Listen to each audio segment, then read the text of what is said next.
Hello everyone, good morning. Welcome to my YouTube channel. आज की class में मैं आप लोगों को कराने वाली हूँ डेली लेसन प्लान 34, जो कि आपका मैथ्स का लेसन प्लान चल रहा है। सो यहाँ पर आप देख सकते हैं लेफ्ट साइड में विद्यालय का नाम, दिनांक और कक्षा लिखी हुई है, और राइट साइड में विषय गणित यानी कि सब्जेक्ट है हमारा मैथ्स, प्रकरण है वर्ग का परिमाप तथा क्षेत्रफल। कल वाली क्लास में आपने देखा होगा, मैंने आपको प्रकरण टॉपिक कराया था आयत का परिमाप तथा क्षेत्रफल।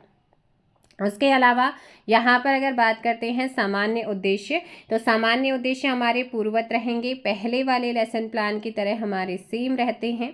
आप वहाँ से कॉपी पेस्ट कर लीजिएगा। हमारे यहाँ पे जो फॉर्मेट था उसमें हमें फर्स्ट और सेकंड मतलब एक दो लेसन स्टार्टिंग के एक दो लेसन प्लान में लिखना था, बाकी पूर्ववत लिखना था। विशिष्ट उद्देश्य यहाँ पर बात करते हैं, जो चेंज आता है ना वो विशिष्ट उद्देश्यों में चेंज आता है, वो होते हैं हमारे टॉपिक वाइज। जो सामान्य उद्देश्य होते हैं वो हमारे सब्जेक्ट पर बेस्ड यानी कि मैथ्स पर बेस्ड होते हैं। सो विशिष्ट उद्देश्य में 3 पॉइंट्स होते हैं, जिसमें हमारा ज्ञानात्मक उद्देश्य होता है, बोधात्मक उद्देश्य होता है और अनुप्रयोगात्मक होता है। सो यहाँ पर आप देख ही रहे होंगे, ज्ञानात्मक में 2 उद्देश्य हैं, बोधात्मक में भी 2 उद्देश्य हैं और अनुप्रयोगात्मक में भी 2 उद्देश्यों को लिखा गया है। अब आते हैं हम नेक्स्ट पॉइंट पे, सहायक सामग्री यानी कि शिक्षण सहायक सामग्री, टीचिंग हेल्पिंग एड्स की हम बात कर रहे हैं। तो यहाँ पर आप देखेंगे टीचिंग एड्स में सामान्य सहायक सामग्री, सामान्य सहायक सामग्री के अंदर हम चौक, डस्टर, रोलर बोर्ड यानी कि लपेट, श्यामपट्ट, संकेतक यानी कि पॉइंटर, इन सभी का यूज़ करते हैं। और विशिष्ट सहायक सामग्री में हम चार्ट है, वर्गाकार बॉक्स है, इन्होंने जो है चार्ट और वर्गाकार बॉक्स का प्रयोग किया है। अब हमारा जो टीचिंग मेथड है, शिक्षण विधि है, वो क्या है? तो हमारा शिक्षण विधि है आगमन निगमन विधि। हमारे टीचिंग एड्स क्या है, हम मतलब हमारा टीचिंग मेथड क्या है, आगमन निगमन विधि है। उसके बाद यहाँ पर आता है प्रीवियस नॉलेज यानी कि पूर्व ज्ञान। छात्र परिमाप तथा क्षेत्रफल से संबंधित सामान्य जानकारी रखते हैं। उसके बाद आता है बहुत ही इंपॉर्टेंट एनवायरनमेंट क्रिएट करने वाला टॉपिक। नेक्स्ट पॉइंट आता है प्रस्तावना प्रश्न। प्रस्तावना प्रश्न में यहाँ पर आपके मिनिमम 5 क्वेश्चन, मैक्सिमम आप चाहें तो छोटे छोटे कितने भी क्वेश्चन बना सकते हैं, मतलब 8, 9, 10 वो आप बना सकते हैं। तो यहाँ पर आपका छात्राध्यापिका क्रिया, छात्र प्रश्न, छात्राध्यापिका क्रिया रहती है, वो प्रश्न पूछते हैं, छात्र क्रिया में वो वहाँ पर आंसर दे रहे होते हैं। फिर एक ऐसा क्वेश्चन आता है जहाँ पर बच्चे कुछ ना कुछ आंसर तो देंगे, लेकिन वो सटीक आंसर नहीं होगा, जिसे समस्यात्मक प्रश्न हम बोलते हैं। उसके बाद आता है उद्देश्य कथन, कि आज हम वर्ग के परिमाप तथा क्षेत्रफल के बारे में विस्तार से अध्ययन करेंगे। उसके बाद आता है वर्ग का परिमाप। क्या है वर्ग का परिमाप? ये हमारा पहला टीचिंग पॉइंट है, जहाँ पर विकासात्मक प्रश्न से इसकी शुरुआत होती है, और उसके बाद विकासात्मक प्रश्न के बाद ही हमारा विकासात्मक में ही हमें एक ऐसा क्वेश्चन बनाना होता है जो कि आपका समस्यात्मक प्रश्न हो।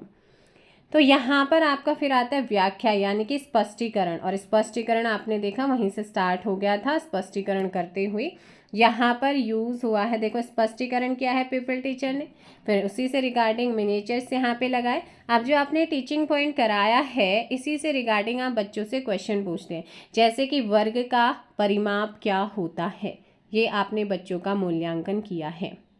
इसके बाद आता है वर्ग का क्षेत्रफल। वर्ग का क्षेत्रफल हमारा सेकंड टीचिंग पॉइंट है। छात्र वर्ग के क्षेत्रफल से संबंधित समस्याओं को हल कर सकेंगे।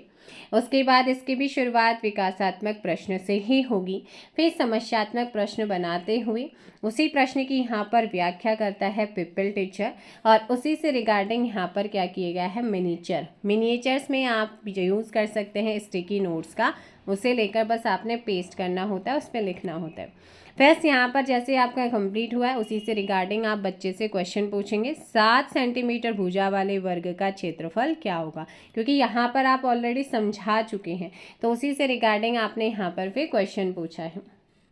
उसके बाद मॉडल उदाहरण, जो भी आपका वहाँ पे मॉडल था उसमें आपका उदाहरण के तौर पे आपने क्या रखा हुआ है, तो यहाँ पर पहले विकासात्मक प्रश्न बनाएंगे, फिर एक ऐसा प्रश्न जिसे सॉल्व किया जाएगा यानी कि व्याख्या की जाएगी, छात्र ध्यानपूर्वक सुनेंगे, उसी से रिगार्डिंग यहाँ पर आपका मिनिएचर्स यूज़ करेंगे, और उसके बाद जैसे ही कंप्लीट होता है आप एक क्वेश्चन पूछेंगे, 50 मीटर भुजा वाले वर्ग का परिमाप ज्ञात कीजिए। तो यहाँ पर ये आपका मूल्यांकन प्रश्न बन जाता है। उसके बाद छात्र प्रश्नावली, छात्र वर्ग के क्षेत्रफल से संबंधित प्रश्न को हल कर सकेंगे।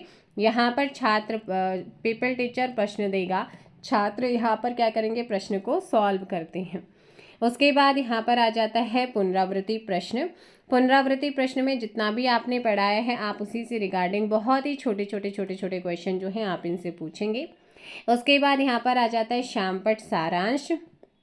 श्यामपट्ट सारांश में अगर आप देखेंगे तो देखिएगा दिनांक, कक्षा, विषय, प्रकरण। प्रकरण को हमेशा आप चाहे बोर्ड पे लिखें, चाहे लेसन प्लान में लिखें, या फिर लेसन प्लान के अंदर आपका जो श्यामपट्ट सारांश होता है उसमें हमेशा अंडरलाइन करना ज़रूरी, इसके मार्क्स कट जाते। मान लो आप माइक्रो टीचिंग या टीचिंग कर रहे हैं, फाइनल टीचिंग, और वहाँ पर एग्जामिनर पीछे और आपने अंडरलाइन, तो वो हर एक चीज़ को ऑब्जर्व करता है, तो यहाँ पर इसे अंडरलाइन करना ज़रूरी है। फिर आपने जो कराए हैं उन्हीं को छोटे छोटे मेन पॉइंट्स को यहाँ पर लिखना होता है। तो इसके लिए आपका ये ब्लैक चार्ट है, इसमें जो पेन किया गया है यूज़ वो आपका वाइट पेन यूज़ हुआ है, आपके दोनों लेसन प्लान में यूज़ हो जाएगा। सिल्वर पेन आता है लेकिन वो इरेज होने लग जाता है। अगला है गृह कार्य यानी कि होमवर्क। होमवर्क में आपने जो पढ़ा है उसी से रिगार्डिंग, उसी से मिलता जुलता बच्चों से क्वेश्चन उनको देंगे। उसके बाद आता है संदर्भ यानी कि रेफरेंस। कक्षा 8 की गणित के एनसीईआरटी पाठ्य पुस्तक को यहाँ पे क्या लिया गया है, रेफरेंस बनाया गया है, रेफरेंस इन्होंने लिया हुआ है। तो ये था पूरा का पूरा आपका 34th lesson plan. I hope so आप लोग को हेल्प करेगा आपके अपकमिंग, अगर कोई लेसन प्लान है आपका बीएड का, तो जिसमें भी आपका लेसन प्लान बनता है उसमें आपका ये फॉर्मेट हेल्प करेगा। ये हमने फॉर्मेट अपने हाथों से बनाए हैं। कहीं कहीं से यूनिवर्सिटी कॉलेजेस के अपने नोटबुक यानी कि जो वहाँ से रजिस्टर होते हैं वो वहीं से मिलते हैं फॉर्मेट बने हुए। तो वहाँ पे कुछ नहीं करना है, आपने पॉइंट्स उठाने, जहाँ पे जो पॉइंट्स लिखा हुआ है उसी के अंदर उसको रख देना है, सिंपल सा है, बाकी कोई दिक्कत नहीं होती है। ठीक है, तो मिलते हैं नेक्स्ट लेसन प्लान में। Thank you so much. Video को लाइक और शेयर कीजिए, चैनल पर नए हैं चैनल को सब्सक्राइब भी कर लीजिएगा। जय हिंद, जय भारत, जय उत्तराखंड, जय देवभूमि।